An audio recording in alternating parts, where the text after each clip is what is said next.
ഉത്തർപ്രദേശിലെ ഗ്യാൻവാപ്പി മസ്ജിദ് സ്ഥിതി ചെയ്യുന്ന സ്ഥലത്ത് ഹിന്ദു ക്ഷേത്രം നിലനിന്നിരുന്നതായുള്ള പുരാവസ്തു റിപ്പോർട്ട് കഴിഞ്ഞയാഴ്ചയാണ് പുറത്തുവന്നത്. ഇപ്പോഴിതാ അവിടെ പൂജയ്ക്ക് വാരാണസി ജില്ലാ കോടതിയും അനുമതി നൽകിയിരിക്കുന്നു. 7 ദിവസത്തിനുള്ളിൽ പൂജ നടത്താനുള്ള ക്രമീകരണം ഒരുക്കണമെന്നാണ് ജില്ലാ ഭരണകൂടത്തിന് കോടതി നിർദ്ദേശം നൽകിയത്. എന്നാൽ ഉത്തരവിട്ട് 9 മണിക്കൂർ പിന്നിടുമ്പോഴേക്കും ഗ്യാൻവാപ്പിയിലെ നിലവറയ്ക്കുള്ളിൽ പൂജയും തുടങ്ങി. പ്രധാനമന്ത്രി നരേന്ദ്രമോദിയുടെ മണ്ഡലമായ വാരാണസിയിലാണ് ഗ്യാൻവാപ്പി മസ്ജിദ് ഉള്ളത്. പള്ളിക്ക് താഴെ ക്ഷേത്രം ഉണ്ടായിരുന്നുവെന്നാണ് പുരാവസ്തു റിപ്പോർട്ടിൽ പറഞ്ഞിരുന്നത്. എന്നാൽ ഒരു നിയമത്തെ നോക്കുകുത്തിയാക്കിയാണ് കോടതിയുടെ ഇടപെടൽ എന്നതാണ് മതേതര ജനാധിപത്യവാദികളെ ആശങ്കപ്പെടുത്തുന്നത്. 1991 ആരാധനാലയ നിയമമാണ് വാരാണസി ജില്ലാ കോടതിയുടെ അനുമതിയോടെ ഒരിക്കൽ കൂടി ചർച്ചകളിലേക്ക് വരുന്നത്.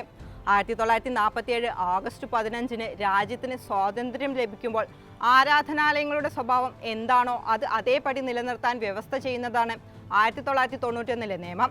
മതപരമായ ഘടനകളുമായി ബന്ധപ്പെട്ട എല്ലാ തർക്കങ്ങളും അവസാനിപ്പിക്കുക എന്ന ഉദ്ദേശത്തോടെ 1991 പാർലമെന്റാണ് ഈ നിയമം പാസാക്കിയത്.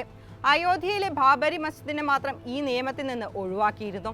തൊട്ടടുത്ത വർഷമാണ് ബാബരി മസ്ജിദ് തകർക്കപ്പെടുന്നത്. ഏതെങ്കിലും ആരാധനാലയം പരിവർത്തനം ചെയ്യുന്നത് നിരോധിക്കുന്നതിനും ഏതെങ്കിലും ആരാധനാലയത്തിന്റെ മതപരമായ സ്വഭാവം 1947 ആഗസ്റ്റ് 15 നിലവിലുണ്ടായിരുന്നതുപോലെ നിലനിർത്തണമെന്നുള്ളതാണ് നിയമം. എന്നാൽ ഗ്യാൻവാപ്പി മസ്ജിദ് കേസിലും മധുരയിലെ ഷാഹി ഈദ്ഗാഹ് കേസിലും ഈ നിയമത്തിന്റെ സാധ്യതകൾ പകൽ പോലെ തെളിഞ്ഞെങ്കിലും സൗകര്യപൂർവ്വം അത് മറന്നു. ആക്ടിലെ 3-ാം വകുപ്പ് പ്രകാരം ഏതെങ്കിലും ഒരു മതവിഭാഗത്തിന്റെ ആരാധനാലയത്തെ പൂർണ്ണമായോ ഭാഗികമായോ മറ്റൊരു മതവിഭാഗത്തിന്റെ അല്ലെങ്കിൽ ഒരേ മതവിഭാഗത്തിന്റെ മറ്റൊരു വിഭാഗത്തിന്റെ ആരാധനാലയമായി മാറ്റുന്നതും തടയുന്നുണ്ട്. 1947 ഓഗസ്റ്റ് 15 ഒരു ആരാധനാലയത്തിന്റെ മതപരമായ സ്വഭാവം നിലവിലുണ്ടായിരുന്നതുപോലെ തന്നെ തുടരും എന്ന് സെക്ഷൻ 4(1) പ്രഖ്യാപിക്കുന്നുണ്ട്. ആരാധനാലയ നിയമത്തെ ചോദ്യം ചെയ്ത് സുപ്രീം കോടതിയിൽ 1-ലധികം ഹർജികളാണ് ഫയൽ ചെയ്തിരിക്കുന്നത്.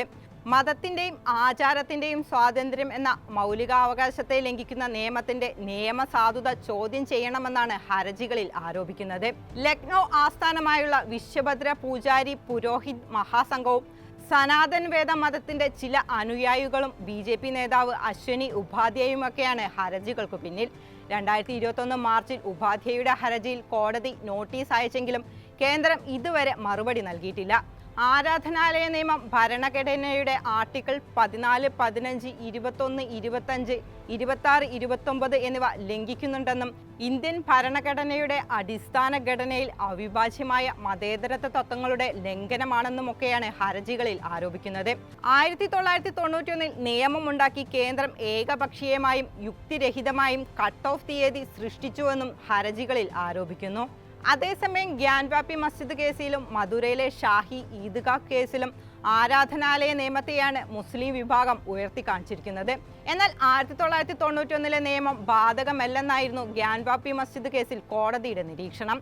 ആരാധനാലയങ്ങൾ സംബന്ധിച്ച 1991 നിയമത്തെ ചോദ്യം ചെയ്യുന്ന ഹർജികളിലൊന്നും സുപ്രീം കോടതി കാര്യമായി വാദം കേൾക്കാൻ തുടങ്ങിയിട്ടില്ല. പാർലമെന്റ് പാസാക്കിയ നിയമമായതിനാൽ കോടതിയുടെ ഇടപെടൽ എങ്ങനെയാകും എന്നാണ് ജനാധിപത്യ മതേതര വിശ്വാസികൾ ഗൗരവപൂർവ്വം നോക്കുന്നത്.